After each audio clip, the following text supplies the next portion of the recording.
The scream cut through the elegant restaurant like a knife through silk. Every conversation stopped. Every fork froze midair. Every head turned toward the private booth in the back corner where the most feared man in Chicago sat utterly helpless, his 3-year-old son thrashing in his arms like a wild animal caught in a trap. Emma Richardson's hands trembled as she balanced a tray of drinks.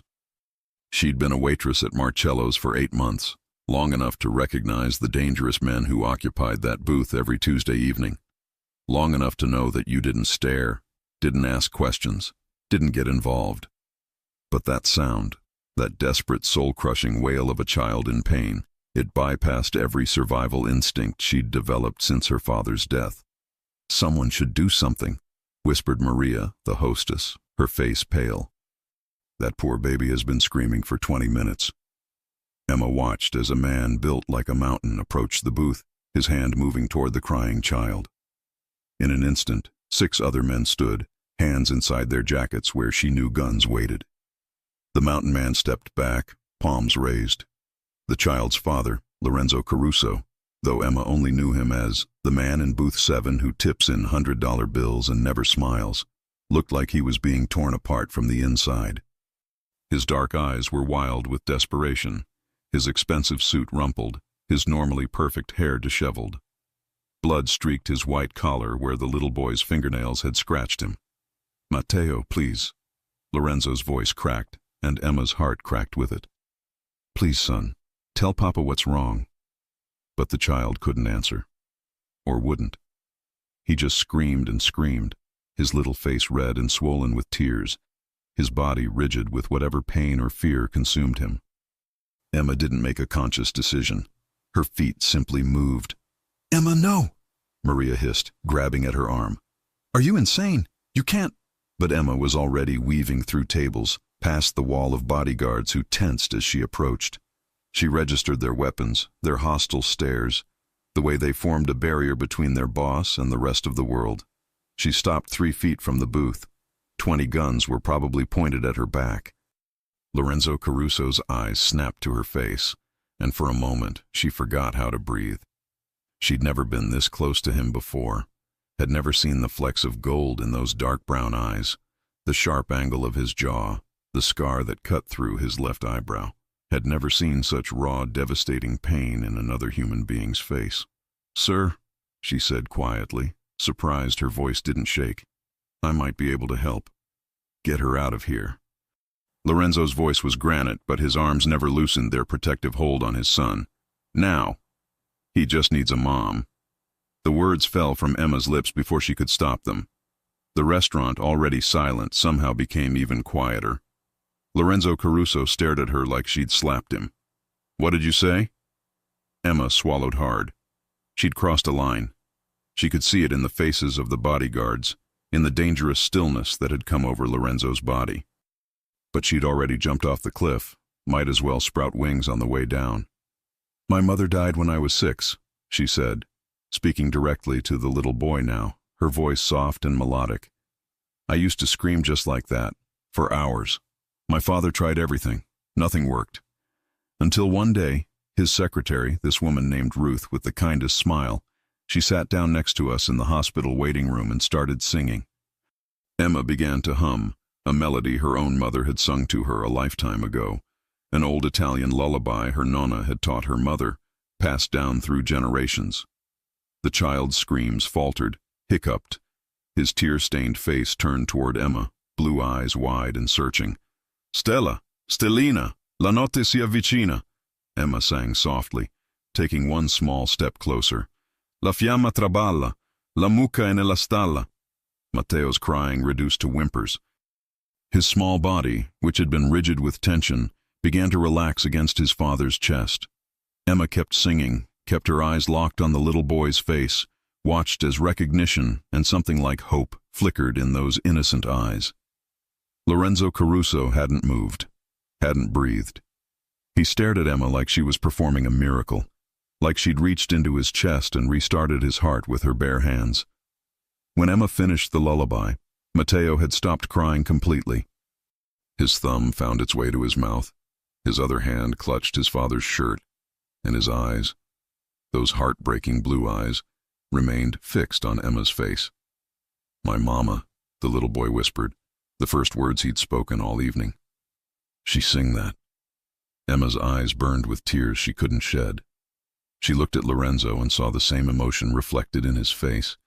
Grief so deep it had no bottom, love so fierce it could break the world. "She had good taste," Emma said gently to Matteo. "It's a beautiful song." "You speak Italian," Lorenzo said, and it wasn't a question. His voice had changed, lost its hard edge, become something almost human. "My mother was Italian, from Napoli." Emma shrugged, acutely aware that she was still standing in front of the most dangerous man in Chicago, that his son was calm, but she might not be safe. "I don't speak it well, but I remember the songs." Lorenzo stood slowly, Matteo cradled against his chest. He was tall. Emma had to tilt her head back to meet his eyes. Up close, he was devastating, beautiful in a way that had nothing to do with symmetry and everything to do with power, with presence, with the kind of magnetism that made people either worship or fear you. "What's your name?" "Emma.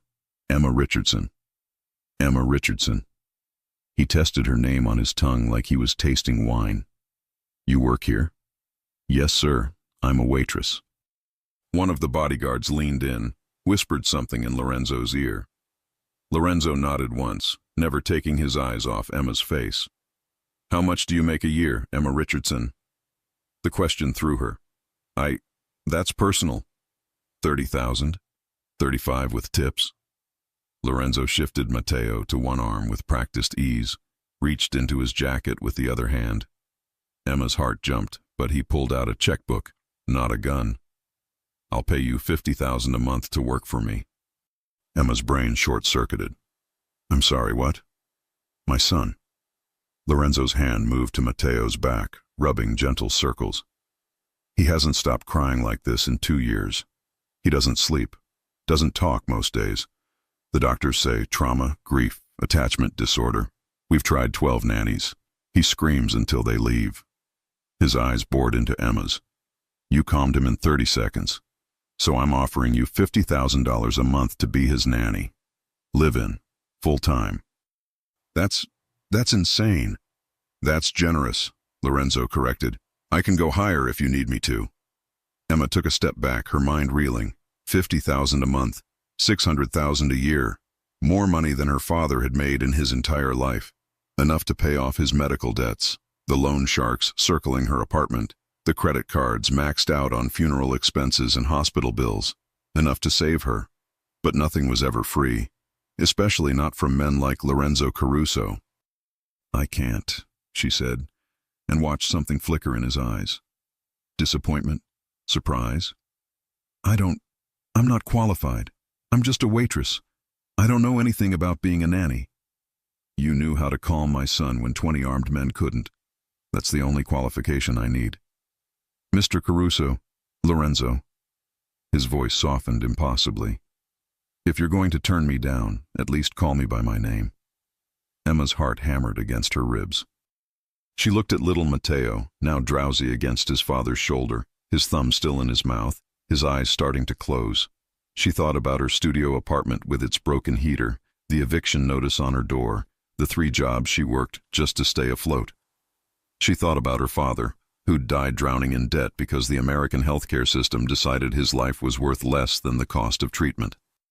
And she thought about this beautiful, broken little boy who'd just lost his mother and needed someone, anyone, to show him that the world could still be kind. "I need to think about it," she whispered. Lorenzo nodded. He pulled a card from his wallet, held it out to her. "My private number. You have 24 hours to decide." Emma took the card with shaking fingers. The paper was heavy, expensive, embossed with a single name, Lorenzo Caruso. 24 hours, she repeated. "Emma." Lorenzo's voice stopped her as she turned to leave. "For what it's worth, thank you for giving him a moment of peace. That's more than anyone's been able to do in a very long time." She wanted to say something profound, something that would ease the grief carved into his face. Instead, she just nodded and walked back through the restaurant on legs that didn't feel like her own. Maria grabbed her the moment she was behind the bar. "What the hell just happened?" "I have no idea," Emma breathed. But that was a lie. She knew exactly what had happened. Lorenzo Caruso had just offered her a way out of the darkness that had swallowed her life. He'd offered her enough money to breathe again, to sleep without nightmares about debt collectors and eviction and choosing between food and medicine. All she had to do was step into his world, a world of violence and secrets and danger that had somehow produced a little boy who remembered his mother's lullabies. Emma's shift ended at 11. She walked home through streets that felt more menacing than usual, jumped at every shadow, clutched the card in her pocket like a talisman. Her apartment building was dark. The landlord had cut costs by removing half the hallway bulbs. She climbed 3 flights of stairs, unlocked 4 different locks on her door, and stepped into the tiny space that was supposed to be her home. The eviction notice mocked her from the kitchen counter. Final warning: 3 days to pay or get out. Her phone rang. Unknown number. "Hello? Miss Richardson." A male voice, gravelly and somehow familiar. "My name is Vincent Romano. I work for Mr. Caruso." Emma's pulse jumped. "How did you get my number?" "Mr. Caruso is a man of considerable resources." A pause. "He wanted me to clarify his offer.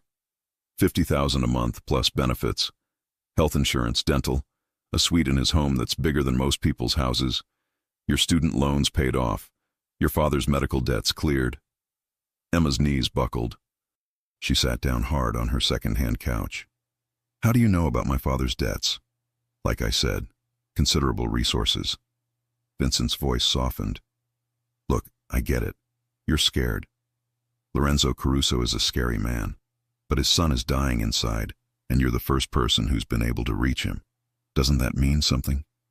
"It means I sang a song," Emma said, but her voice cracked.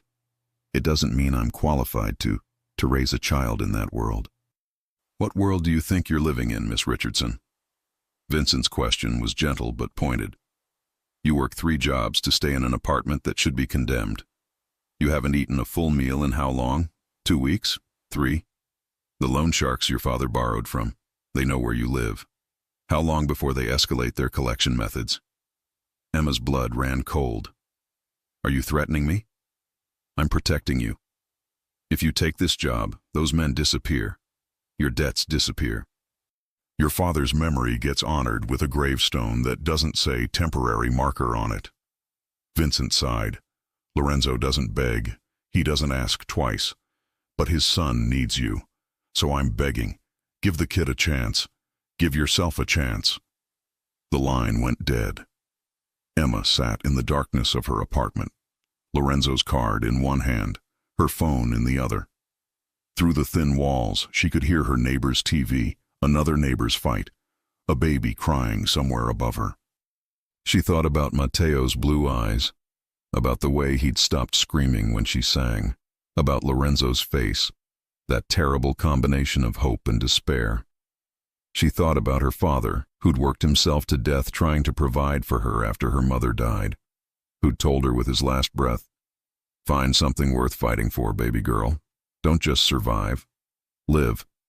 Emma looked at the eviction notice, at the empty refrigerator, at the life she'd been barely clinging to since the day they'd lowered her father into the ground, and then she looked at the card in her hand, 24 hours to decide. But deep down, in a place that terrified her, Emma knew she'd already made her choice. She just had to be brave enough to walk through the door. What she didn't know, what she couldn't know, was that door led to a world where love and violence danced together, where a man like Lorenzo Caruso could be both her salvation and her destruction, where one decision would change everything. Emma picked up her phone and typed a message to the number on the card. "I'll do it. When do I start?" The response came in less than 10 seconds. "Car will pick you up tomorrow at 8 a.m. Pack everything you need. You're coming home." Emma stared at the word home until her vision blurred. She'd lost her home when her mother died, lost it again when her father followed. Was it possible to find it in the last place she'd ever think to look? in the arms of a monster who needed someone to teach him how to be human again. The black Mercedes pulled up exactly at 8 a.m. Emma stood on the curb with 2 suitcases that contained everything she owned, which wasn't much.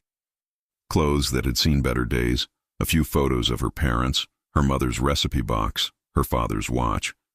The building super had already been by to collect her keys, though she suspected Lorenzo's people had paid him off before she'd even agreed to leave.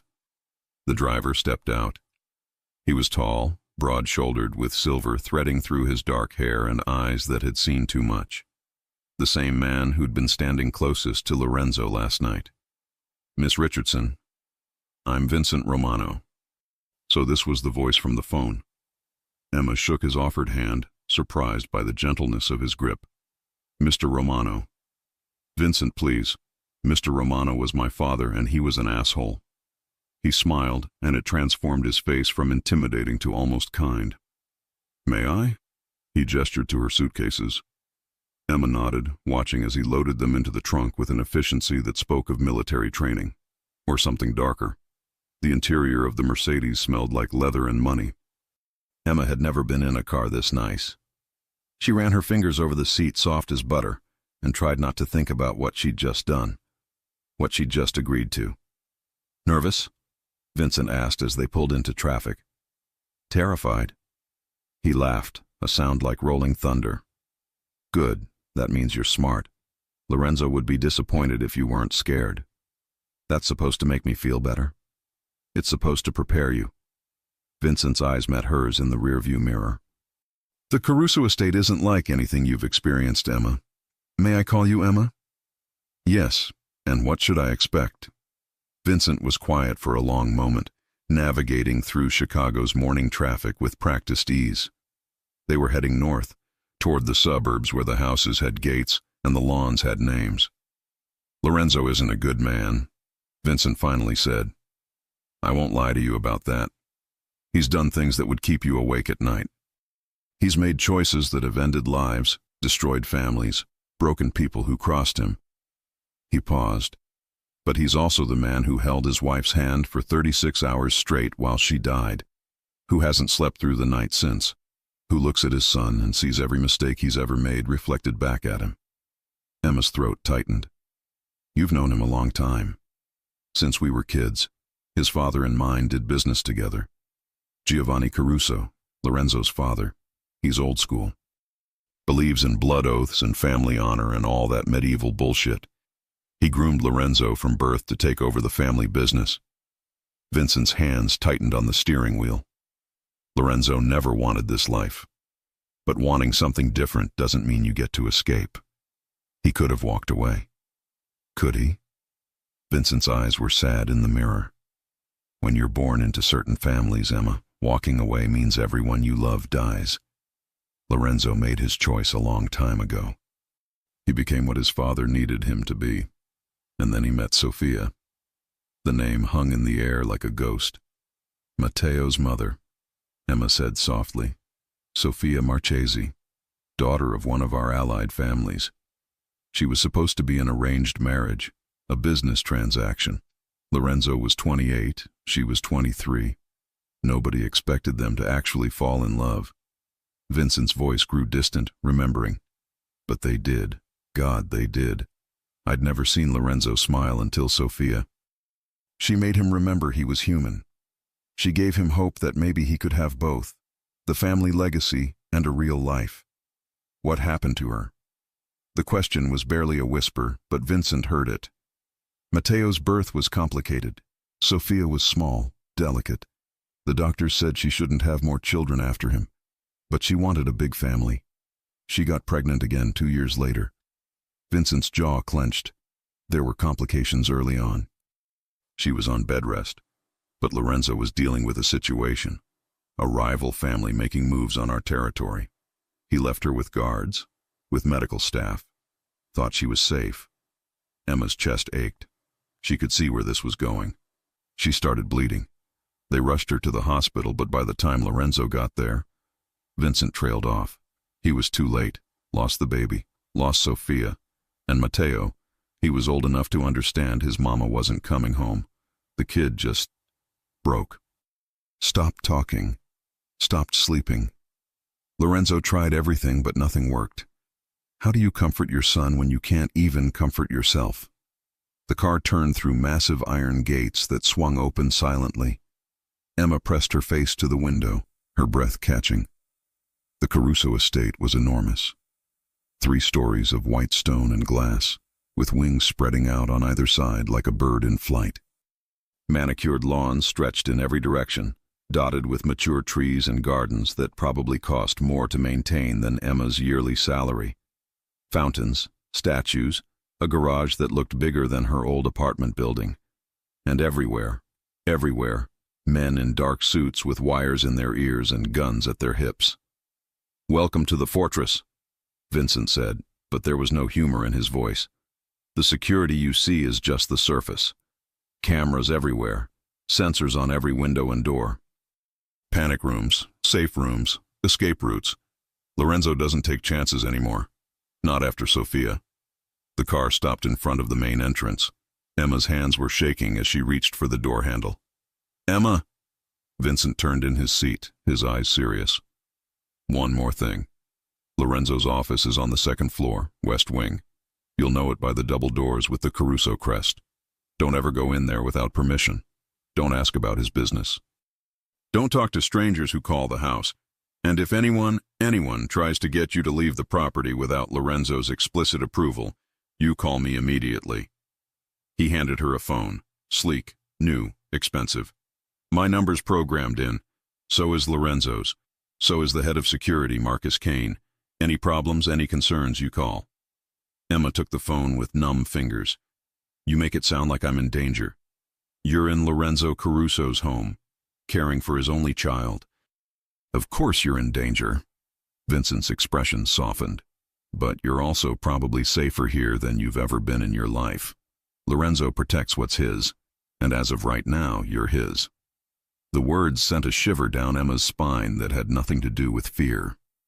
The front doors opened before they could knock.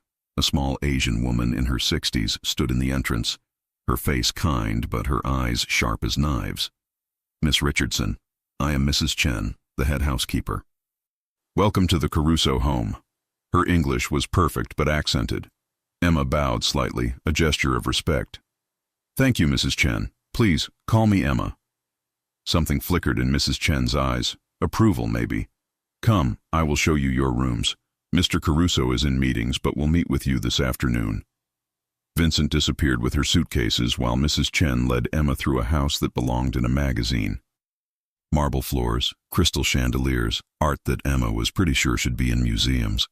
Every surface gleamed, every detail perfect. But it felt empty, like a mausoleum, beautiful and cold and waiting for life to fill it again. They climbed a grand staircase, turned down a hallway lined with family portraits. Emma's steps slowed as she passed them. Lorenzo at various ages, a serious child, a brooding teenager, a young man with fire in his eyes, photos of an older couple that must be his parents. And then Emma stopped breathing. The portrait was life-sized, hung in a place of honor at the end of the hall. Sofia Caruso, radiant in a white dress, holding infant Matteo, her smile so bright it seemed to light the canvas from within, and she looked exactly like Emma. Same honey blonde hair, though Sofia's was longer, more elegant. Same green eyes, same delicate bone structure, same full lips.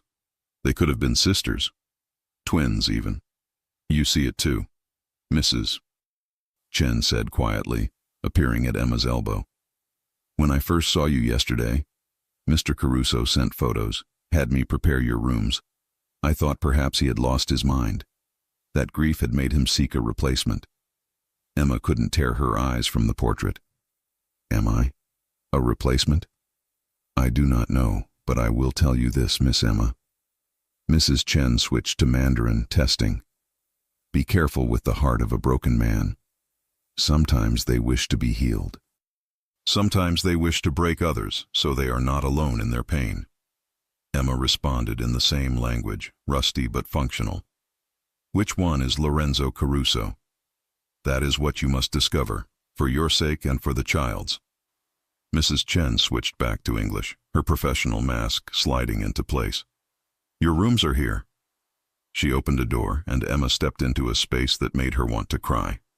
It wasn't a room, it was a suite, bigger than her entire apartment had been. A bedroom with a 4-poster bed dressed in silk, a sitting area with a fireplace and bookshelves and French doors that opened onto a private balcony, a bathroom with a tub big enough to swim in, and a shower that had more settings than her old car. And the closet? This must be a mistake. Emma breathed, staring at the rows of clothes hanging in perfect arrangement. Dresses, pants, blouses, shoes, even jewelry displayed on velvet stands. These aren't mine. They are now. Mr. Caruso had everything sent over yesterday. Your measurements, your style preferences, your sizes. He is very thorough. Emma felt violated and grateful in equal measure. How did he get my measurements? Mrs. Chen's lips twitched. Mr. Caruso is a man of considerable resources. The second time Emma had heard that phrase in 24 hours, it was starting to sound like a threat. Your suitcases will be brought up shortly. Lunch is at noon in the main dining room, though you may eat in your rooms if you prefer. Mateo's suite is next door. Mrs. Chen pointed to a connecting door. And Mr. Caruso's master suite is across the hall. Of course it was. Mr. Caruso would like to give you a tour at 2 p.m. Until then, please make yourself comfortable. Mrs. Chen moved toward the door, then paused. Miss Emma, one more thing, in Mandarin, for your ears only. Emma leaned in. The boss has a darkness in him that even his son has not reached. I have worked for this family for 30 years. I have seen Giovanni Caruso do terrible things. But Lorenzo, he is different, more controlled, but also more dangerous because of it. The darkness in him is held back by only the thinnest thread. Mrs. Chen's hand touched Emma's arm. That thread is his son. Do not let it break, because if it does, there will be no saving any of us. She left Emma standing in a closet full of designer clothes, her heart pounding, wondering what the hell she'd just walked into. Emma spent the next few hours exploring her suite, trying on a few pieces from the closet. Everything fit perfectly, which was both impressive and unsettling, and staring at the connecting door to Mateo's room. She could hear him occasionally, little sounds, footsteps. Once, a soft cry that made her hand reach for the doorknob before she stopped herself. She wasn't his mother. She was his nanny. There were boundaries. But God, that cry. At exactly 2 p.m., a knock sounded on her door. Emma opened it to find Lorenzo Caruso in a charcoal suit that probably cost more than her father's funeral. His dark hair was perfect, his jaw freshly shaven, his eyes that same devastating combination of hard and haunted. Emma, you came. As if she'd had a choice. You were very persuasive, she said carefully. His lips twitched, almost a smile. Diplomatic. I appreciate that. Ready for the tour? Emma nodded, acutely aware of how close he was, how the hallway suddenly felt smaller with him in it. Lorenzo was the kind of man who consumed space, who made everything else fade into the background. They started with the first floor. He showed her the formal living room, never used, the library. You're welcome to any books. The music room. Sophia played piano. And the kitchen that could serve a restaurant. Mrs. Chen runs the household. If you need anything, ask her. If she can't provide it, she'll tell me. Lorenzo's hands were in his pockets, his posture relaxed, but Emma could see the tension in his shoulders. Staff rotation is on the bulletin board in the kitchen. Security team changes every 12 hours. You'll learn their faces quickly. Do I need to know the security team? Yes, because you don't leave this property without them, ever. The word was absolute, final. Emma bristled. I'm not a prisoner. No. You're someone I'm responsible for. Lorenzo's eyes met hers, and there was something fierce in them. The moment you walked into my world, Emma, you became a target. My enemies will use you to get to me if they can. I won't let that happen. Your enemies, Emma repeated. You mean other criminals. I mean other families, other men who want what I have, who would hurt what I care about to weaken me. Lorenzo moved closer, his voice dropping. I know what you think of me. I know what I am. But I will keep you safe. That's a promise. Emma's pulse jumped at his proximity. This close, she could smell his cologne, something expensive and masculine that made her head spin. What if I don't want to be kept safe? What if I want to live my life? Then you shouldn't have taken my money. The words were harsh, but his tone was almost gentle. Regretful. Come, Lorenzo said, moving toward the stairs. I want to show you Matteo's wing. They climbed to the second floor, turned down a hallway painted in soft blues and creams. Lorenzo stopped in front of a door decorated with wooden letters spelling Matteo. This is his playroom. Bedroom is through there. Bathroom. His suite connects to yours. You saw the door. If he needs you at night, you'll hear him. Lorenzo opened the door, and Emma's heart broke. The room was a child's paradise. Toys everywhere, books lining the walls, a train set that took up half the floor, stuffed animals piled on shelves. But it felt unused, unloved, like a museum exhibit of what childhood should look like. And in the corner, sitting alone with a worn teddy bear, was Matteo. The little boy looked up as they entered. His blue eyes, so much like Sophia's in the portrait, locked on Emma's face. For a moment, no one moved. Then Matteo whispered, "The singing lady." Emma's eyes burned. She crouched down slowly, making herself small, non-threatening. "Hi, Matteo. My name is Emma. Do you remember me from last night?" The boy nodded, clutching his teddy bear tighter. "I'm going to be staying here for a while. Is that okay with you?" Another nod. Matteo looked at his father, then back at Emma. "You sing Mama's song?"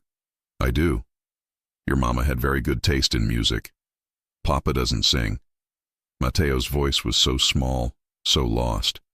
"Papa doesn't come in my room much." Emma glanced at Lorenzo. His face had gone completely blank, but she could see the pain radiating from him in waves. "Well," Emma said gently, "maybe we can change that. Would you like to show me your toys? I bet you have some really cool stuff." Matteo hesitated, then slowly stood. He walked toward Emma with cautious steps, stopping just out of reach. "You're not going to leave?" "Not unless you want me to." The others left. They all left. His little lip trembled.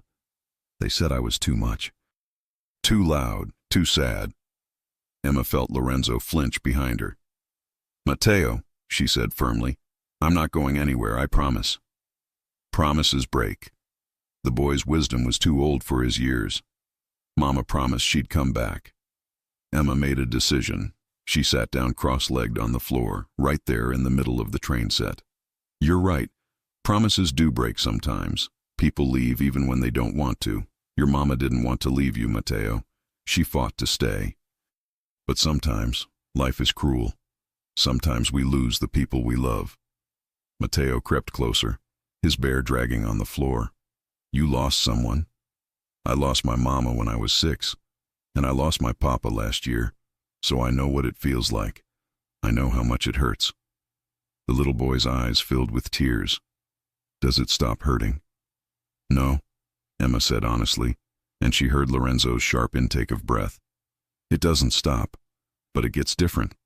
The hurt becomes part of you, but so do the good memories. So does the love. Your mama loved you so much, Matteo. That love doesn't die just because she did." Matteo dropped his bear and climbed into Emma's lap. Just like that. No hesitation. He buried his face in her neck and cried, deep, shuddering sobs that shook his small body. Emma held him, rocked him, sang softly in his ear. She didn't look at Lorenzo, didn't dare, because she could feel him watching them, could sense the emotion rolling off him like thunder before a storm. When Matteo finally calmed, he pulled back and looked at Emma with swollen eyes. "Will you read me a story?" "I would love to." They settled on the couch together, Matteo choosing a book about a brave mouse. Emma read with different voices for each character, making Matteo giggle, an actual giggle, bright and pure and perfect. She'd been so focused on the child that she didn't notice Lorenzo leave, didn't see him walk to the doorway, his hand braced against the frame, his whole body trembling. Didn't see the single tear that tracked down his face before he roughly wiped it away. Vincent found him there 20 minutes later. "Boss, the Castellano situation." He stopped, seeing Lorenzo's face. "You okay?" She got him to laugh, Vincent. Lorenzo's voice was raw. He laughed. I haven't heard him laugh in 2 years. Vincent squeezed his shoulder. Maybe bringing her here was the right call. Or maybe I'm putting her in danger for selfish reasons. Maybe I'm using her to ease my own guilt. Lorenzo dragged a hand through his hair. She looks just like Sophia. I noticed. What if that's why Matteo responds to her? What if I'm just replacing his mother with a copy? Emma Richardson is not a copy of anyone. Vincent's voice was firm. She's her own person, and from what I've seen, she's got steel in her spine. She stood up to you in a restaurant full of your men. She's not afraid. She should be. Why? Because you might fall for her? Lorenzo's head snapped up. That's not... Please, I've known you for 25 years. I saw how you looked at her last night, how you're looking toward that room right now. Vincent lowered his voice. Sophia's death almost destroyed you, but you're still here, boss. You're still breathing. Maybe it's time to let yourself live again. I don't deserve... None of us deserve anything. We take what we can and try not to destroy it. Vincent checked his phone. The Castellanos are meeting tomorrow night. We need to show strength. Marcus wants to increase the rotation, add 2 more men to the detail. Do it. And Vincent, I want background on Emma's father's debts. Who he owed, how much, all of it. Already done. She wasn't lying. He was drowning. Medical bills from her mother's cancer, then his own heart condition. The loan sharks were circling, Sal Giordano's crew. Lorenzo's face hardened. Sal works for the Moretti family. Yeah, want me to send a message? I'll handle Sal personally. Emma's debts are cleared as of today. Anyone who comes near her answers to me. Vincent nodded and disappeared down the hall. Lorenzo stood frozen, caught between walking into his son's playroom and running in the opposite direction. Emma made the decision for him. She appeared in the doorway, Matteo asleep in her arms, his thumb in his mouth, his face peaceful. He passed out mid-story, she whispered. Where's his bed? Lorenzo led her through to the bedroom, watching as she laid Matteo down with practiced gentleness, tucking his bear beside him, brushing his hair back from his forehead. She turned to find Lorenzo inches away, his eyes dark and intense. Thank you, he said quietly, for being kind to him, for not lying about the pain. Kids know when you're lying. They can sense it. Emma hugged herself, suddenly aware of how intimate this moment was, the 2 of them standing over his sleeping son, the late afternoon sun streaming through the windows, the world outside forgotten. You're a natural with him. I like kids. They're honest, no hidden agendas. Unlike adults, Lorenzo said, and there was something knowing in his tone. Unlike your world, you mean? Emma met his gaze. I'm not stupid, Lorenzo. I know what you are, what you do. Do you? He moved closer, and Emma's breath caught. Do you know that I've killed men, that I'll kill again, that the money paying your salary is built on violence and fear? Yes. And you can live with that? Emma thought about her father, worked to death by a system that didn't care, about the loan sharks who'd circled her like vultures, about the way the world had chewed her up and spit her out before she was 25. I can live with it better than I can live with watching Matteo suffer, better than I can live with being crushed by debt and poverty and hopelessness. Her chin lifted. Judge me if you want, but we all make compromises to survive. Lorenzo stared at her for a long moment. Then, unexpectedly, he smiled. A real smile that transformed his entire face, made him look younger, almost boyish. I'm not judging you, Emma. I'm admiring you. The words hung between them, charged with something Emma didn't want to name. I should let you get back to work, she said, her voice breathier than she'd like. I should get back to work, Lorenzo agreed, but he didn't move. Neither did Emma. The moment stretched, both of them caught in an orbit neither understood. Then Matteo stirred in his sleep, mumbling for his mama, and the spell broke. Lorenzo stepped back, his professional mask sliding into place. Dinner is at 7. You can eat with Matteo in his room, or join me in the dining room. Your choice. I'll eat with Matteo tonight. He needs routine. Tomorrow, then. I'd like you to join me. We should discuss your duties, your schedule, the rules of the house. The rules, Emma repeated. Right. Lorenzo moved toward the door, then paused. Emma, one more thing. The clothes in your closet, they're yours. No strings attached. If you don't like them, Mrs. Chen can arrange for something else. I wanted you to be comfortable here. They're beautiful. Thank you. He nodded and left, leaving Emma standing in Matteo's room, her heart racing, her mind spinning. She'd been in Lorenzo Caruso's home for less than 6 hours, and already she could feel the walls of her carefully constructed life crumbling. Already she could feel herself being pulled into an orbit she wasn't sure she'd survive. But as she looked at Matteo sleeping peacefully for the first time in who knew how long, Emma realized she didn't care about survival anymore. She cared about saving this little boy, and maybe, just maybe, saving his father too, even if it destroyed her in the process. After that night, something shifted. Lorenzo started appearing at breakfast. He didn't talk much, but he was there, sitting at the head of the long dining table while Emma coaxed smiles from Matteo with silly voices and pancake shapes. She caught him almost smiling once, almost, but the walls around his heart were thick, built from grief and guilt and a lifetime of violence. Emma realized breaking through wouldn't be easy, but she'd never back down from a challenge. 2 weeks into her new life, Emma had established a routine with Matteo. Morning playtime in the garden where armed guards watched from a distance. Afternoon reading sessions where his vocabulary expanded daily. Evening music time where she taught him simple songs on the piano in the room that had once been Sophia's sanctuary. The change in Matteo was remarkable. He smiled now, laughed, asked questions about everything, but he still didn't call Lorenzo Papa to his face, still tensed when his father entered a room. The distance between them was a chasm Emma didn't know how to bridge, until the morning Matteo spoke his first full sentence in 2 years. They were building a tower with blocks when it happened. Emma was narrating a story about a brave knight when Matteo suddenly said clear as day, "Emma, will you be my new mama?" The block in Emma's hand clattered to the floor. She turned to find Lorenzo standing in the doorway, frozen. His face had gone white, his hands clenched at his sides. For a moment, no one breathed.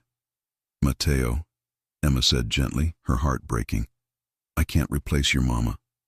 No one can. She loved you so much. But she's gone." Matteo's lip trembled. "And Papa said you're staying. So can't you be my mama now?" Emma looked helplessly at Lorenzo. He stood there like a statue, clearly fighting some internal war. Then, without a word, he turned and walked away. Emma heard a door slam somewhere in the house. "Did I make Papa mad?" Matteo's eyes filled with tears. "No, baby, you didn't make him mad.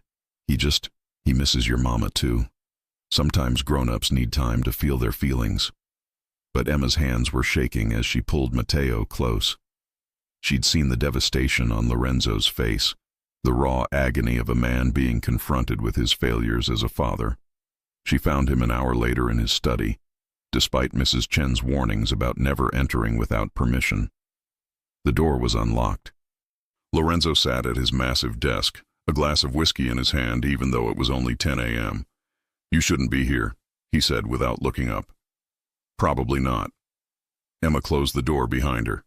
"But I am." "Did you tell him to call you Mama? Did you encourage that?" The accusation stung. "Of course not. Lorenzo, he's 3 years old and grieving. He's looking for stability, for someone to fill the hole Sophia left. That's normal. Normal." Lorenzo laughed bitterly, finally meeting her eyes. His were bloodshot, haunted. "Nothing about this is normal, Emma. My son asking the nanny to replace his dead mother. Me hiring a woman who looks exactly like my wife because I'm too broken to function. This whole situation is fucked." Emma moved closer, her anger rising. "You want to know what's fucked? A little boy who lost his mother and then lost his father too because you're so consumed by guilt, you can't even be in the same room with him. You want to know what's really messed up? That child loves you desperately, and you're too afraid to love him back. Lorenzo's glass hit the desk hard. I'm not afraid. Yes, you are. Emma's voice cracked. You're terrified, because loving him means risking loss again, means being vulnerable, means potentially failing him the way you think you failed Sophia. I did fail Sophia. Lorenzo stood abruptly, and Emma saw his hands were shaking. I wasn't there when she needed me. I chose business over my wife, and she died because of it. How am I supposed to live with that? How am I supposed to look at my son and not see everything I destroyed? By showing up, Emma said quietly. By being present. By letting yourself feel something other than guilt. You don't understand? Then help me understand. Lorenzo stared at her for a long moment. Then, to Emma's shock, his face crumpled. The mask he wore so carefully shattered, and she saw the man underneath, broken, grieving, drowning in regret. I wasn't there, he whispered. The Castellanos ambushed one of our warehouses. 3 of my men died. I was coordinating the response, and Sophia was calling me. She called 12 times. Emma, 12. And I didn't answer because I was too busy playing king of the underworld. His voice broke. When I finally got to the hospital, she was already gone. They said if I'd gotten there an hour earlier, maybe they could have saved her. Maybe. But I was too late. I'm always too fucking late. Emma's eyes burned with tears. She moved around the desk, and before she could second-guess herself, wrapped her arms around Lorenzo Caruso. He stiffened. For 3 heartbeats, he didn't move.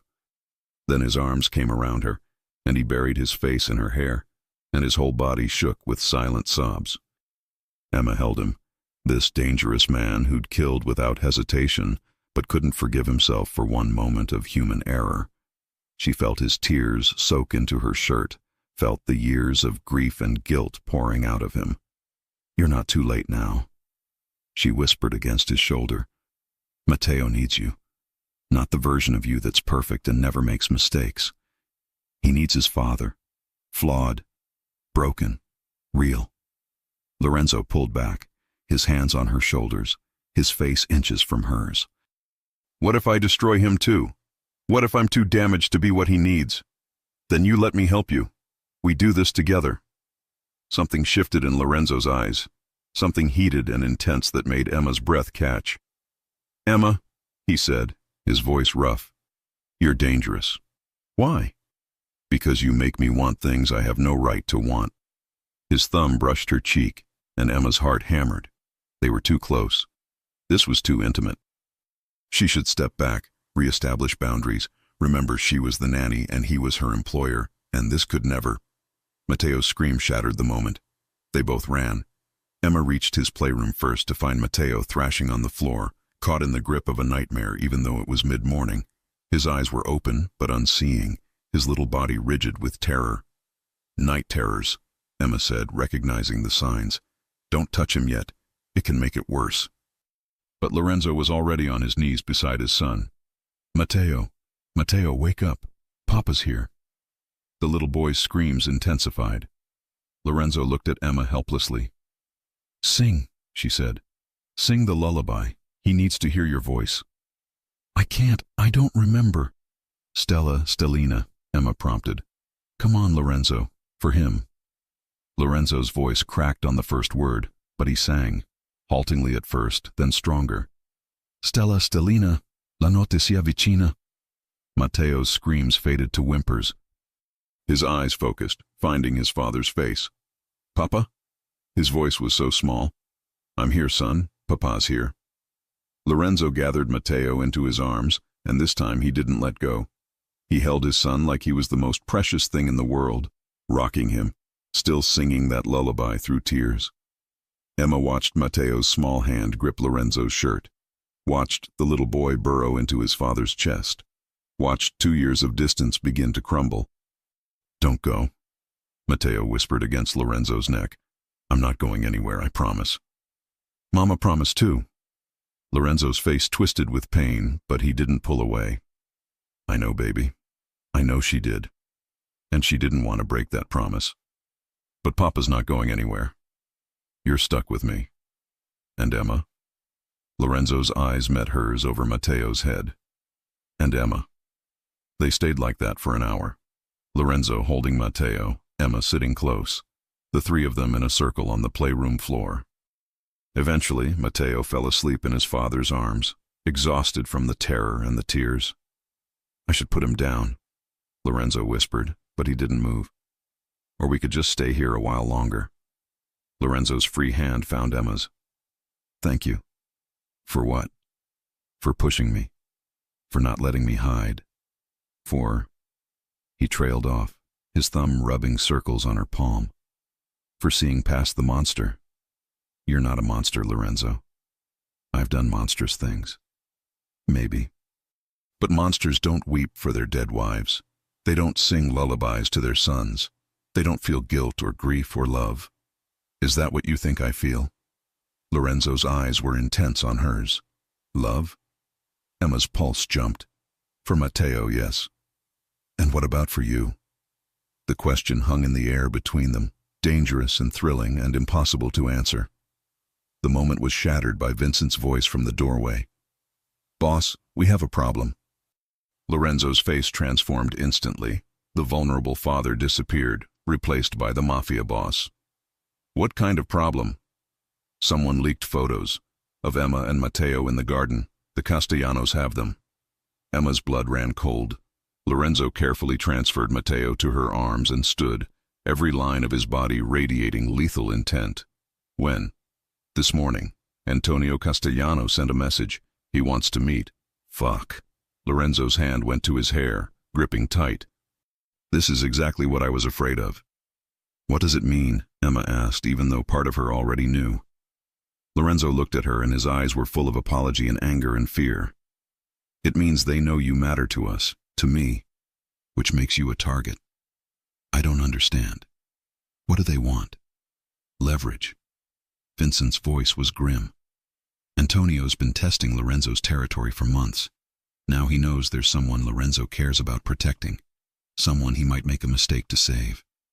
"I won't let them touch you," Lorenzo said, his voice absolute. "Emma, you don't leave this property, not for anything. I'm doubling security, adding cameras, putting our best men on rotation. Lorenzo, maybe I should—" "No." The word was sharp. "You're not leaving. You're not going anywhere. I will handle this." "How?" Lorenzo's smile was cold and deadly. "By reminding Antonio Castellano why people fear the Caruso name." He stormed out, Vincent following. Emma sat alone in the playroom, Matteo sleeping peacefully in her arms, and tried to ignore the ice spreading through her veins. She'd known Lorenzo's world was dangerous, but knowing something intellectually and experiencing it viscerally were very different things. That night, Emma couldn't sleep. She paced her suite, jumped at every sound, imagined threats in every shadow. At 2 a.m., she heard movement in the hallway. Before she could think better of it, Emma opened her door.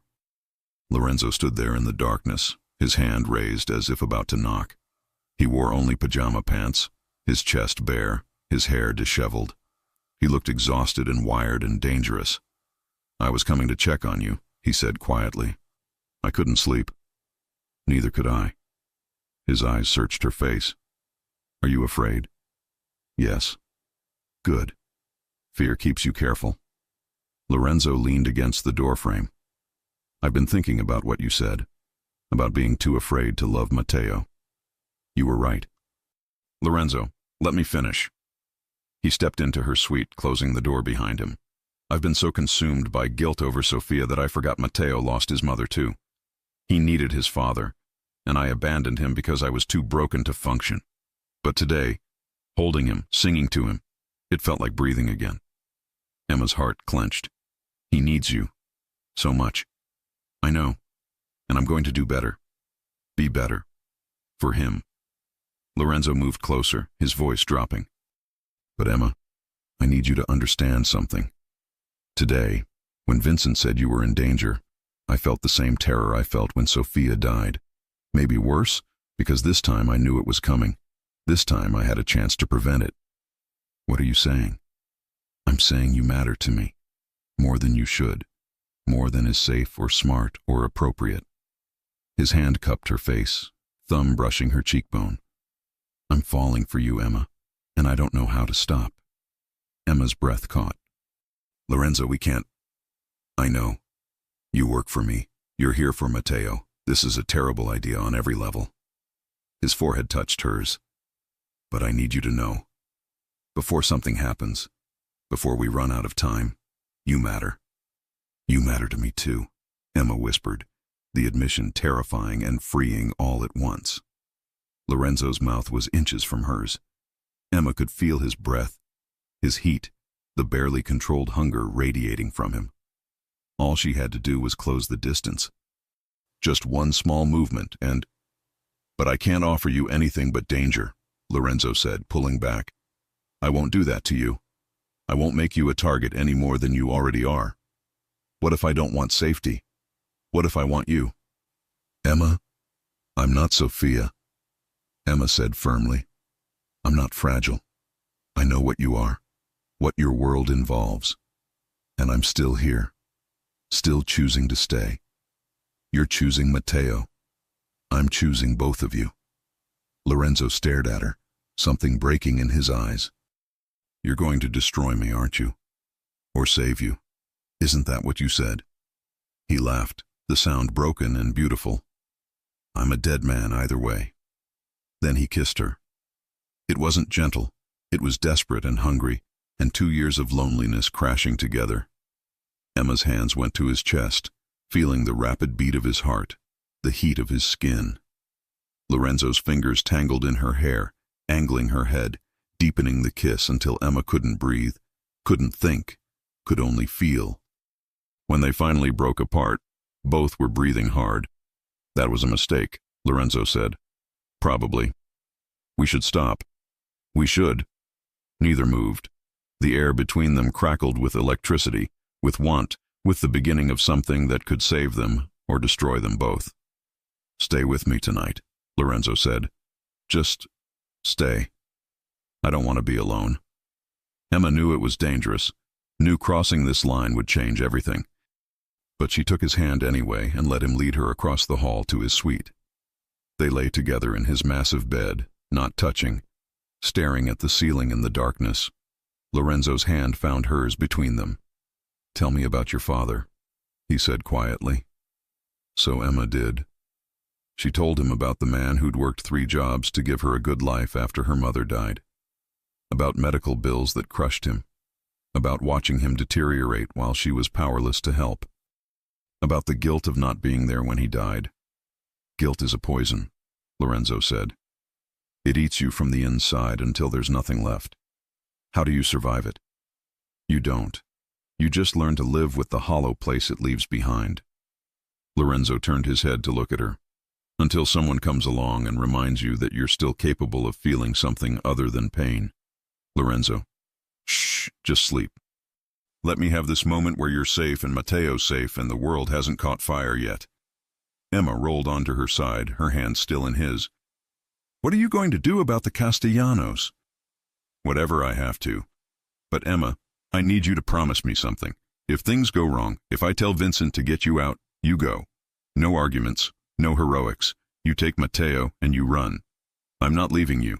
Emma, no. We're in this together now. You don't get to push me away when things get dangerous. Lorenzo's jaw clenched. You're impossible. You're stubborn. I'm trying to protect you. Then protect us together. Stop trying to fight alone. Lorenzo pulled her close, his arms wrapping around her. Emma fit against his chest like she'd been made for that space.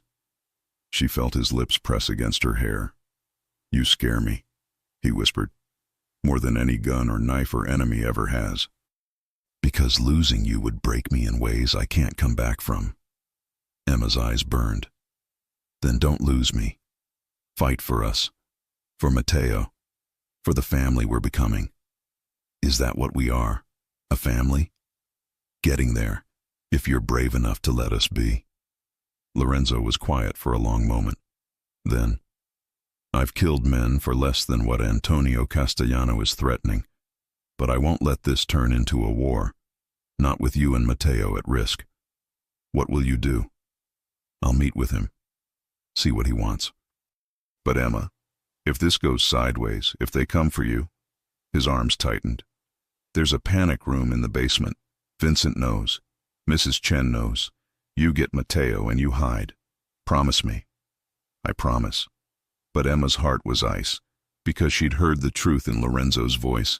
He was preparing for war, and in war, people died. She just prayed she wouldn't lose him before they had a chance to really begin. They fell asleep tangled together, two broken people finding comfort in shared warmth. When morning came, Emma woke to find Lorenzo already gone, his side of the bed cold.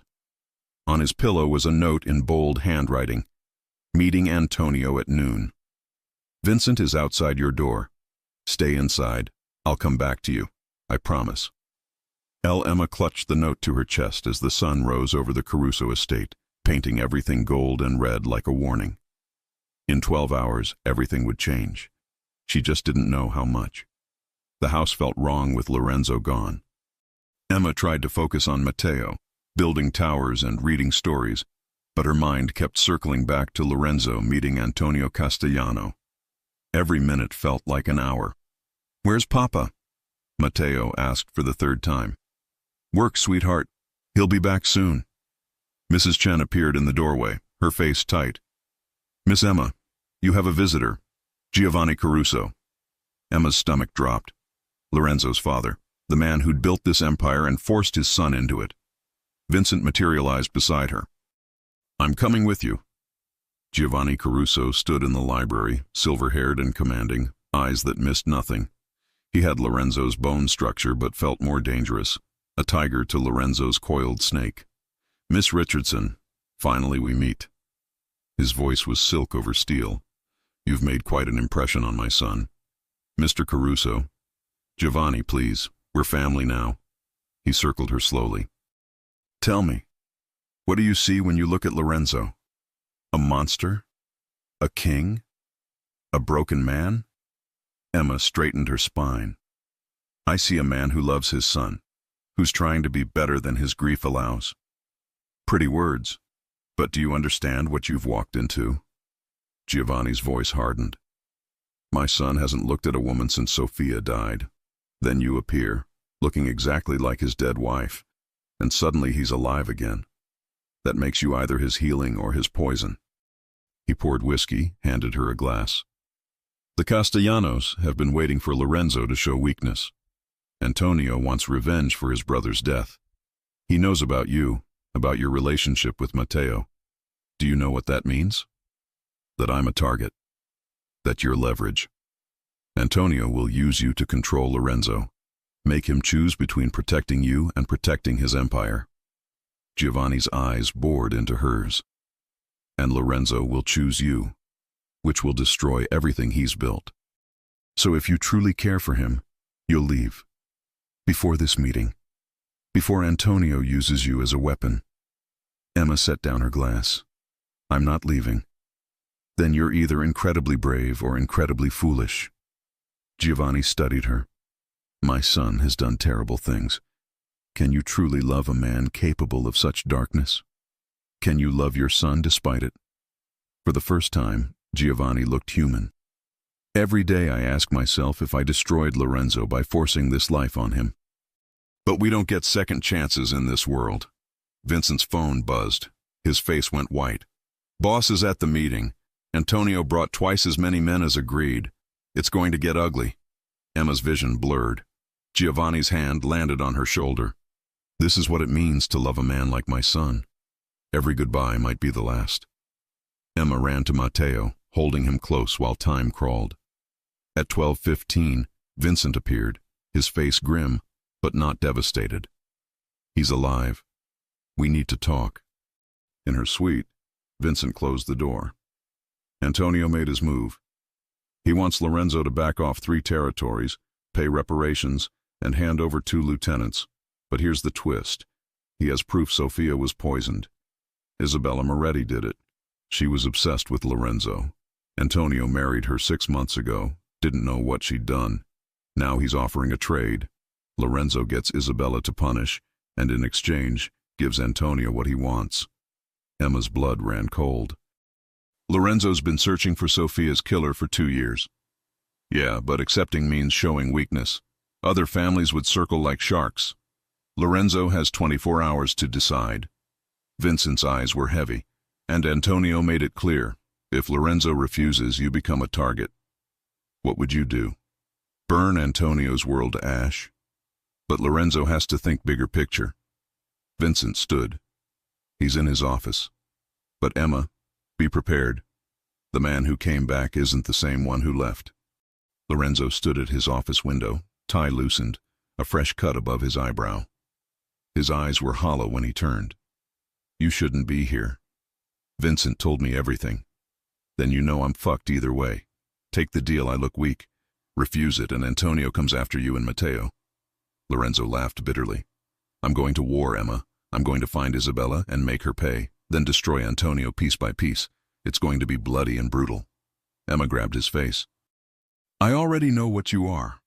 A man protecting the people he loves. I'm not going anywhere. Lorenzo kissed her, desperate and rough.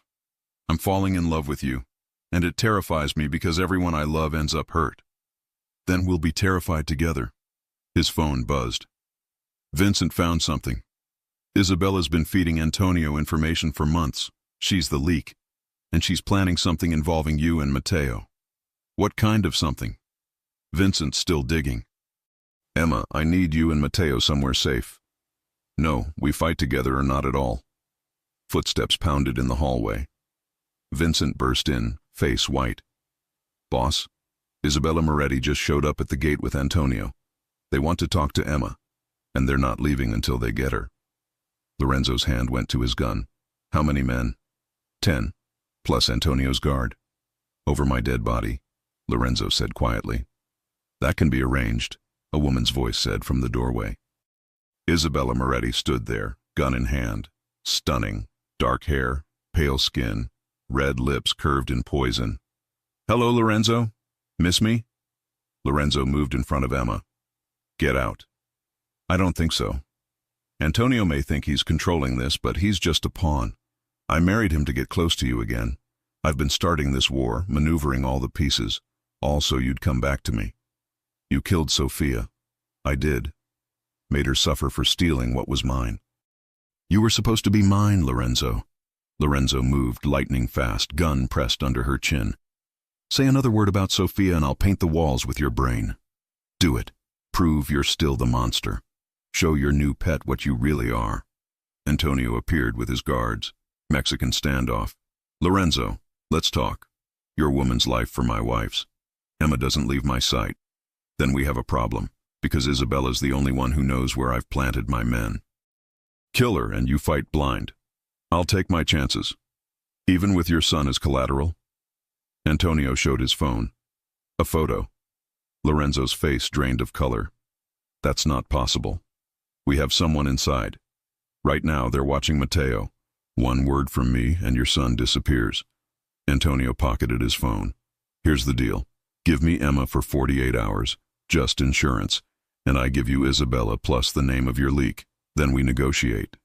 If you touch my son, I won't. Not if you cooperate. But I will win this, Lorenzo. The only question is how many people die.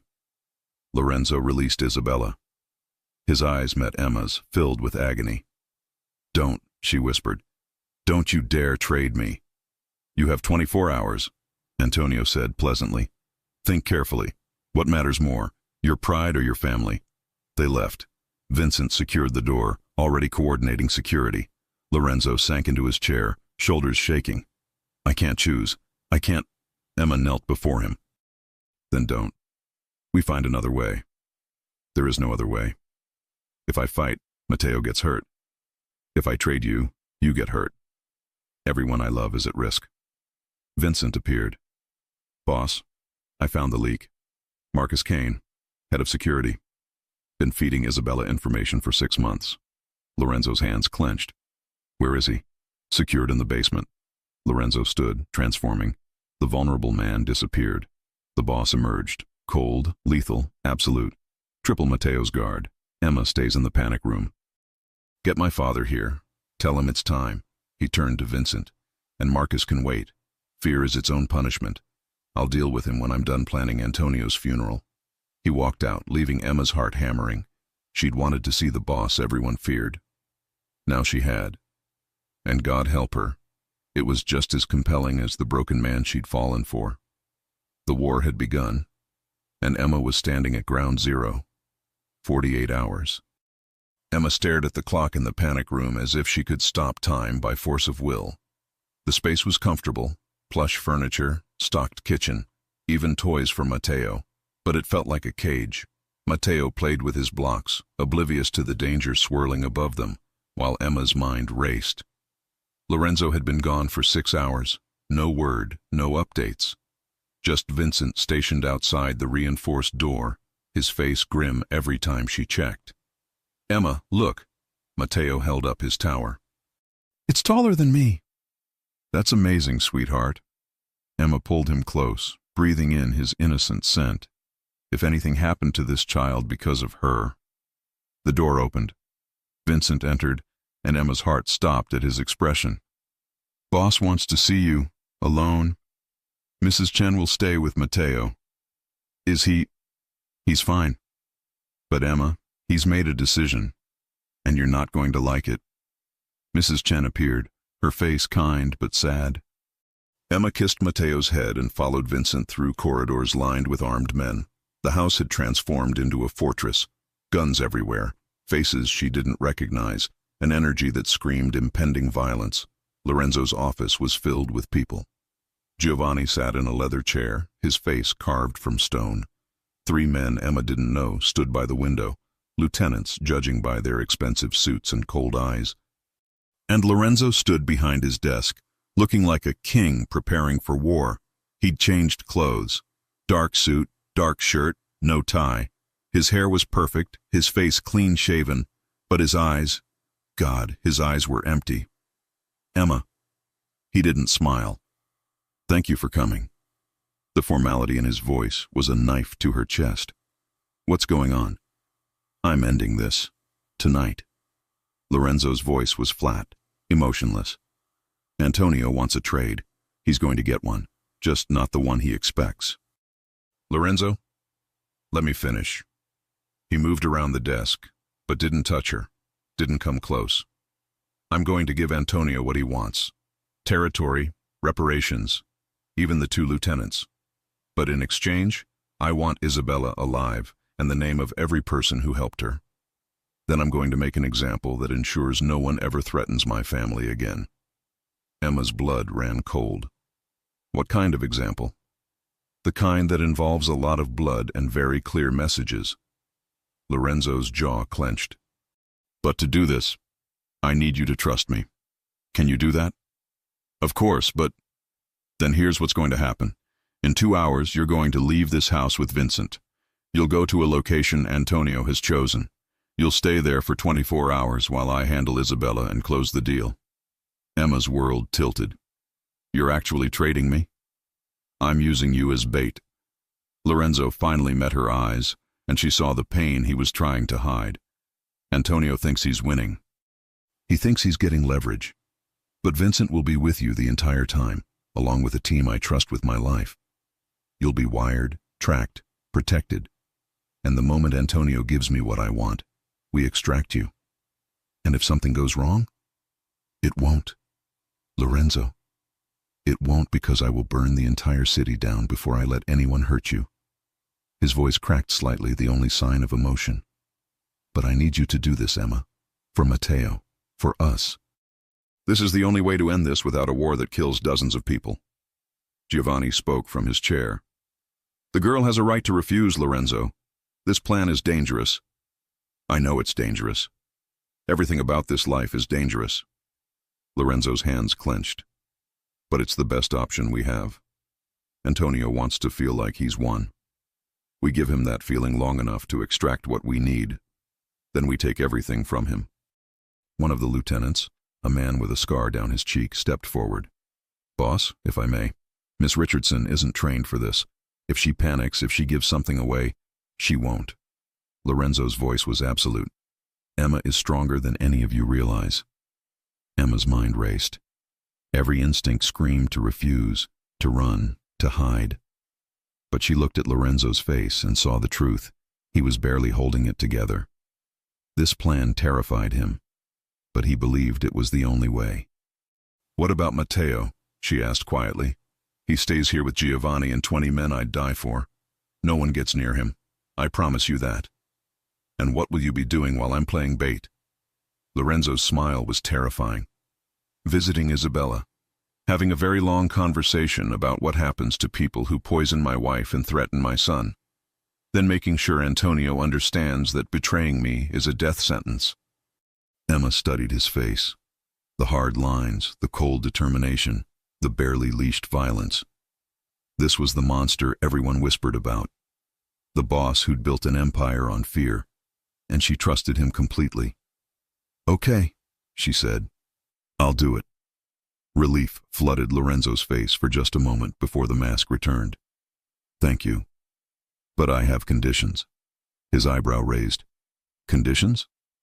"Vincent stays with me every second. I get a weapon, and don't tell me I don't know how to use one. You're going to teach me.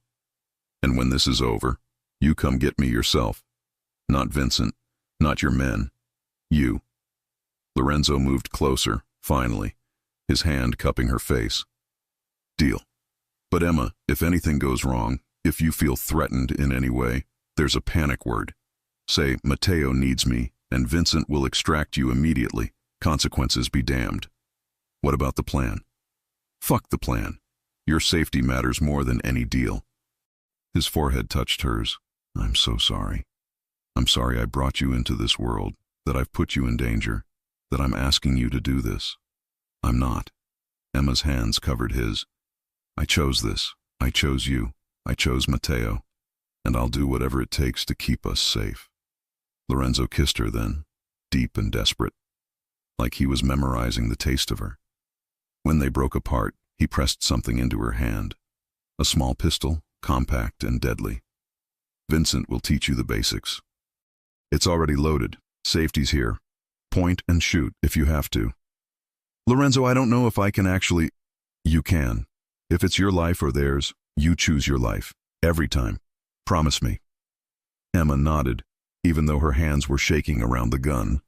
The next 2 hours were a crash course in survival. Vincent taught her how to hold the weapon, how to aim, how to breathe through the fear. Giovanni pulled her aside and gave her advice in rapid Italian. How to read people, how to stay calm, how to survive in a world that wanted to break her. And Lorenzo stayed close, hovering, his control fracturing every time she met his eyes. Finally, it was time. Emma changed into clothes that looked expensive but hid the wire taped to her ribs and the tracker sewn into her sleeve. She checked on Matteo one last time, holding him tight while he asked why she had to go. "Just for one night, baby. Emma has to help your papa with something important. You're coming back, right?" His blue eyes were too knowing, too afraid. "I promise. Nothing could keep me away from you." Matteo hugged her fiercely. "I love you, Emma." Her eyes burned. "I love you too, sweetheart. So much." Lorenzo was waiting in the foyer, surrounded by his men. He looked like a king preparing to conquer kingdoms. Powerful, deadly, absolute. But when Emma approached, something in his face softened. "Ready?" "No. But let's do it anyway." He pulled her aside, away from watching eyes, his hands framing her face. "Listen to me. Vincent will keep you safe. I will come for you. And when this is over, when Antonio and Isabella are dealt with, we're going to build a life where you never have to be afraid again. Lorenzo, I love you."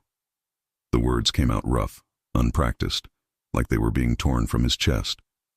"I know it's too soon. I know this is the worst possible time. But I need you to know. I love you, Emma Richardson, and I will move heaven and earth to bring you home." Emma's tears spilled over. "I love you too. So come get me. Don't you dare die doing something heroic and stupid." He laughed, the sound broken. "Wouldn't dream of it." One more kiss, this one soft, tender, a promise. Then Vincent was there, car waiting, time running out. Emma climbed into the back seat. Lorenzo stood in the doorway of his fortress, backlit like a dark angel, watching until they disappeared through the gates. "He's going to lose his mind worrying about you," Vincent said, eyes on the road. "Will he really be okay, going after Isabella alone?" "He's not alone. Giovanni's with him, plus our best interrogators. Isabella will tell him everything before the night's done." Vincent's voice was grim. "But yeah, he'll be okay." Lorenzo survived worse than a psychotic woman with a vendetta. They drove for 30 minutes, the city lights giving way to industrial warehouses and shipping containers. Vincent pulled up to a building that looked abandoned, but Emma could see guards positioned on the roof. Antonio's choice of location, neutral ground supposedly. Vincent checked his gun. "Remember, you're scared but compliant.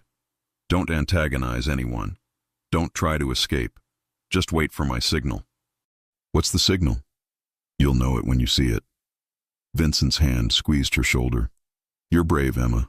Braver than most soldiers I've known. Lorenzo's lucky to have you. I'm lucky to have him too, even if his world is insane. Especially because his world is insane. Anyone can love someone when it's easy. Takes real strength to love a man like Lorenzo." They exited the car. Emma's legs were jelly, but she forced them to move.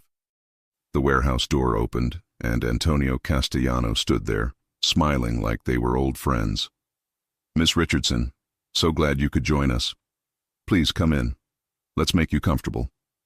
Emma stepped inside, Vincent at her back, and prayed Lorenzo knew what he was doing. Because if this plan went wrong, people were going to die, and she wasn't sure she'd be among the survivors. Meanwhile, across the city, Lorenzo stood in a concrete room that smelled like blood and fear. Isabella Moretti was chained to a chair, her designer clothes torn, her perfect hair matted. She'd been screaming for an hour. Now she just whimpered. Giovanni stood in the corner, arms crossed, face impassive. He'd seen this before. Hell, he'd done worse. "I'll ask one more time," Lorenzo said calmly, wiping blood from his knuckles. "Who helped you poison Sophia? Who else was involved?" "Go to hell," Isabella spat, blood on her teeth. Lorenzo smiled, cold and terrible. "Already there? But I'm taking you with me." He picked up a pair of pliers. Isabella's screams echoed through the warehouse, and Lorenzo felt nothing. The warehouse was cold. Emma sat in a metal chair, hands unbound, but watched by 4 armed men. Antonio had been nothing but polite, offering her water, a blanket, even apologizing for the inconvenience. But his eyes were calculating, always watching, waiting for her to reveal something useful. Vincent stood against the wall, his posture relaxed but his eyes tracking every movement. He'd positioned himself between Emma and the door, strategic, protective. "I must say," Antonio said, pouring himself wine from a bottle that probably cost more than Emma's old car. "Lorenzo surprised me. I didn't think he'd actually trade you. The man I knew 2 years ago would have burned the city down first." "Maybe he's changed," Emma said carefully. "Or maybe you matter less than his empire." Antonio's smile was gentle, almost sympathetic. "Don't take it personally, Miss Richardson. In our world, love is always secondary to power. Sophia learned that the hard way." Emma's hands clenched. "You didn't know Sophia. I knew her better than you think. She was kind, gentle, completely unprepared for the violence of Lorenzo's world. It destroyed her long before Isabella's poison finished the job." Antonio leaned forward. "You look like her, but are you like her? Will you break the same way?" "I'm still here, aren't I?" Antonio laughed, genuinely delighted. "You are. Perhaps Lorenzo chose better this time." His phone buzzed. He glanced at it and his smile faded. "Interesting. It seems your lover is currently torturing my wife. How romantic." Emma's stomach turned, but she kept her face neutral. "Isabella killed Sophia. She deserves whatever she gets." "Perhaps. But torture is such a messy business. It changes people. The man who walks out of that room won't be the same one who kissed you goodbye." Antonio studied her face. "Can you love him after? When his hands are covered in blood and his eyes are empty? Can you sleep beside a monster?" "Lorenzo isn't a monster." "Keep telling yourself that. Maybe you'll believe it when he comes back with pieces of my wife under his fingernails." Vincent's jaw clenched, but he remained silent. Emma felt the wire against her ribs, knew Lorenzo could hear every word. She wondered what he was thinking, what he was feeling, if he could feel anything at all while doing what needed to be done. Hours crawled by. Antonio received periodic updates on his phone, his face growing darker with each one.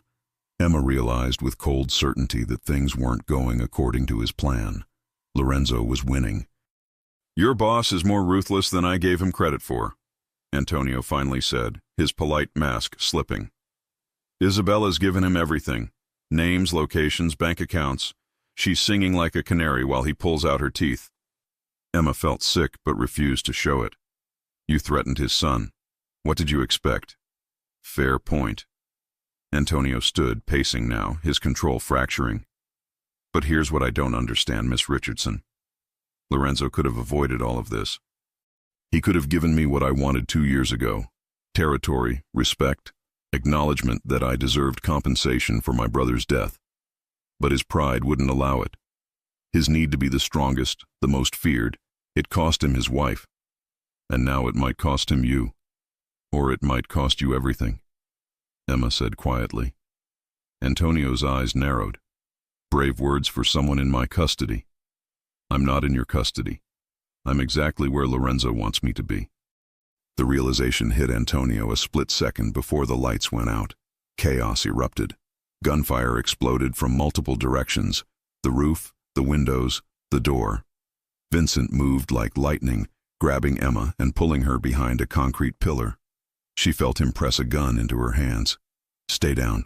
Don't shoot unless you have to." Then he was gone, disappearing into the darkness, his own weapon barking as muzzle flashes lit the warehouse like strobes. Emma's heart hammered. She clutched the gun Lorenzo had given her, her finger on the trigger, safety off. Men were screaming. Bodies were falling. The organized meeting had become a slaughter. Through the smoke and chaos, Emma saw Antonio running toward a back exit. Without thinking, she aimed and fired. The recoil shocked her. Her shot went wide, but it was enough to make Antonio stumble. A second later, someone else's bullet found him. His leg, blood blooming across expensive pants. He went down cursing. Then the warehouse doors burst open, and Lorenzo walked in like an avenging angel. He was covered in blood, his shirt, his hands, his face. But his eyes were clear, focused, scanning the room until they found Emma. For one heartbeat, the world stopped. Then he was moving, cutting through the chaos, his gun firing with precise efficiency. Emma watched him kill 3 men in as many seconds. Watched him move with a grace that was beautiful and terrible. This was the monster Antonio had warned her about, the king who ruled through fear. And God help her, she'd never loved him more.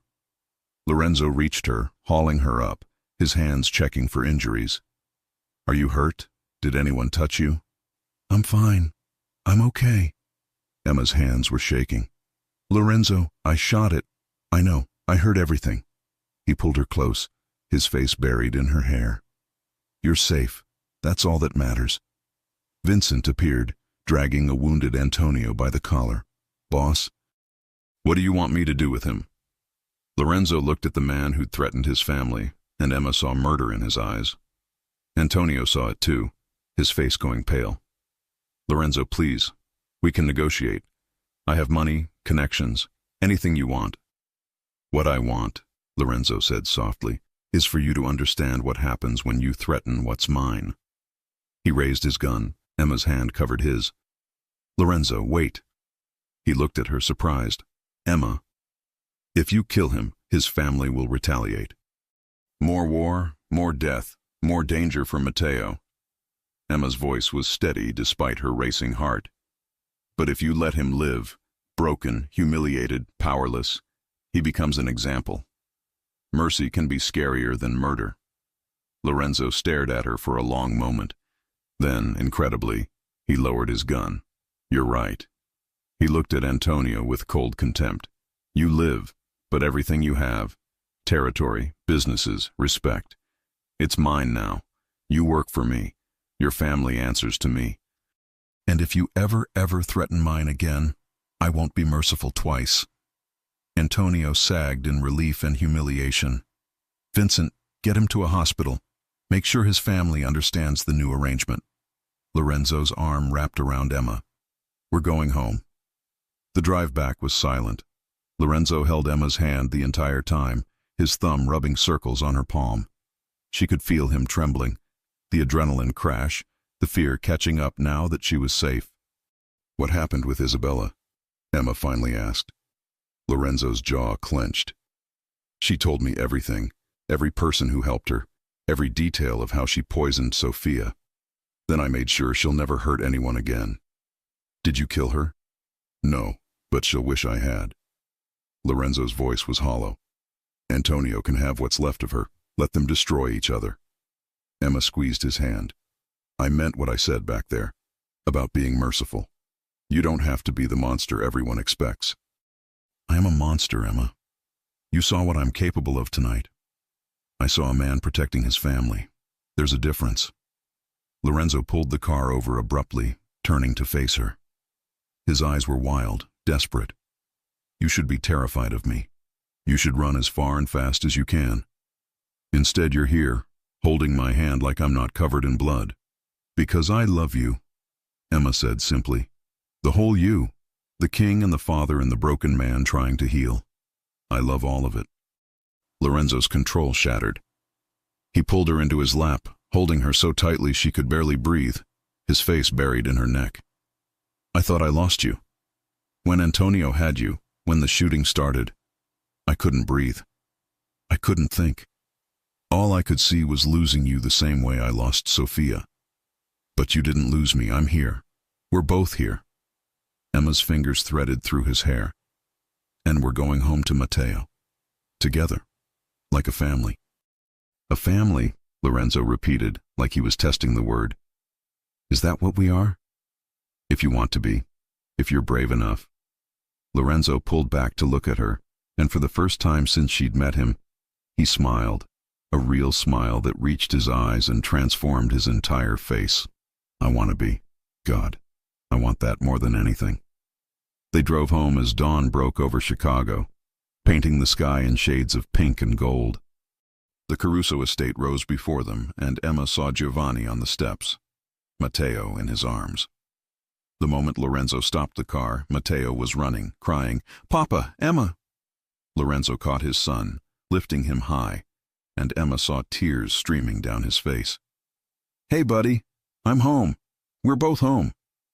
You promised, Matteo said, his little hands clutching his father's shirt. You promised you'd come back. I'll always come back to you. Always. Lorenzo looked at Emma over Matteo's head. To both of you. Emma wrapped her arms around them, and for the first time in 2 years, Lorenzo's family was whole. 6 months later, Emma stood in the garden watching Matteo chase butterflies. Her hand rested on her growing belly. 16 weeks along with a girl Lorenzo swore would have her mother's fire. Arms wrapped around her from behind, Lorenzo's chin on her shoulder. What are you thinking about? How different life is now, how happy we are.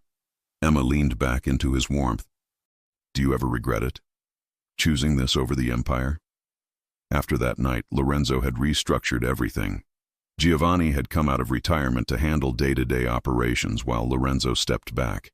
They'd gone legitimate, or as legitimate as a family like theirs could be. Businesses were clean. Violence was a last resort, and Lorenzo came home every night for dinner. Not for a second. His hands covered hers on her belly. I have everything I need right here. Matteo ran over, grass-stained and grinning. Mama, look what I found. The word still made Emma's heart skip. She'd never asked him to call her that, but one day it had just happened. Lorenzo had cried. What is it, baby? Matteo held up a caterpillar. Vincent says it's going to be a butterfly. Can we keep it? Of course we can. Emma kissed his head. We'll make it a special home. As Matteo ran off to find Vincent, Lorenzo turned Emma in his arms. Thank you. For what? For saving me. For loving me when I didn't deserve it. For giving me a reason to be better. His hand cupped her face. You walked into that restaurant 6 months ago and changed everything. You changed me too. Emma smiled. I was drowning, and you pulled me out. Gave me a family, a purpose, a love worth fighting for. Speaking of fighting, Lorenzo's expression turned serious. I got word from Antonio today. He wants to attend the wedding, as a gesture of respect. After everything, Emma and Lorenzo had decided to make it official. Small ceremony, close family only, in the garden where Matteo had first called Emma Mama. What do you think? I think he's been broken and obedient for 6 months. Maybe it's time to show mercy again. Lorenzo kissed her forehead. You've made me soft, Emma Richardson. Not soft, human. Same thing in my world. Good. The world needs more humans and fewer monsters. Giovanni appeared on the terrace, Matteo now riding on his shoulders. The old man had softened too, spending his days teaching his grandson Italian and spoiling him rotten. Lorenzo, he called, your son says he wants a pony. Please tell me you're not considering it. Why not? We have the space. Because he asked for a pony last week and a dragon the week before. He's playing you. Emma laughed, watching her strange, beautiful, dangerous family banter. This wasn't the life she'd imagined. But it was the life she'd fought for, chosen, built from ashes and fear and desperate love. That night, after Matteo was asleep, Lorenzo pulled Emma onto the terrace. The Chicago skyline glittered in the distance, beautiful and dangerous like everything else in their world. Do you ever think about that night? Lorenzo asked, in the restaurant, when you walked up to me despite every reason not to. All the time. I think about how scared I was, how desperate, how I had no idea what I was walking into. Would you do it again, knowing everything you know now? Emma turned in his arms, her hands on his chest where she could feel his heartbeat. In a heartbeat. Because that night led to this. To us. To Matteo calling me Mama and this little girl growing inside me. To mornings watching you make pancakes and nights falling asleep in your arms. I'd walk into that restaurant 1,000 times if it meant ending up here. Lorenzo's eyes were suspiciously bright. I don't deserve you. Probably not. But you're stuck with me anyway. He laughed, the sound free and easy in a way it never was before. Best trap I ever walked into. They stood together in the darkness, two broken people who'd found each other in the most unlikely place. Around them, the estate was quiet. Guards at their posts, family safe inside, the world held at bay by walls and guns and fierce love. Emma thought about her father, who'd told her to find something worth fighting for. She'd found it. In a dangerous man with gentle hands, in a grieving child who needed a mother. In a life she'd never expected but couldn't imagine living without. What are you thinking? Lorenzo murmured against her hair. That I love you. That I'm grateful. That Matteo needs a mom turned out to be the truest thing anyone ever said. Lorenzo pulled back to look at her, his eyes full of everything words couldn't capture. He needed a mom, I needed you. Turns out we were both dying until you walked through that door. Then I guess we saved each other. Yeah. Lorenzo kissed her, soft and sweet and perfect. I guess we did. Above them, stars wheeled in an endless sky. Inside, Matteo dreamed of butterflies and ponies and parents who loved him. And in the garden, where winter would soon give way to spring, life waited to bloom again. The Caruso family had been built on blood and fear and desperate circumstances, but it had been rebuilt on something stronger. Love that conquered guilt, mercy that healed wounds, and the courage to choose light even when surrounded by darkness. Emma Richardson had walked into Lorenzo Caruso's world as a waitress with nothing to lose. She was walking out as a wife, a mother, and the woman who'd reminded a monster that he was still human. And somewhere in heaven, Sophia smiled, knowing her son was finally home. Emma's journal entry, 1 year later. Dear Isabella, yes, we're naming you after the woman who tried to destroy us, taking back the name, making it mean love instead of poison. Your brother Matteo is 5 now and asks about you constantly. Your father builds you a crib with his own hands, the same hands that once only knew violence. Your grandfather Giovanni reads to my belly in Italian, teaching you the old songs before you're even born.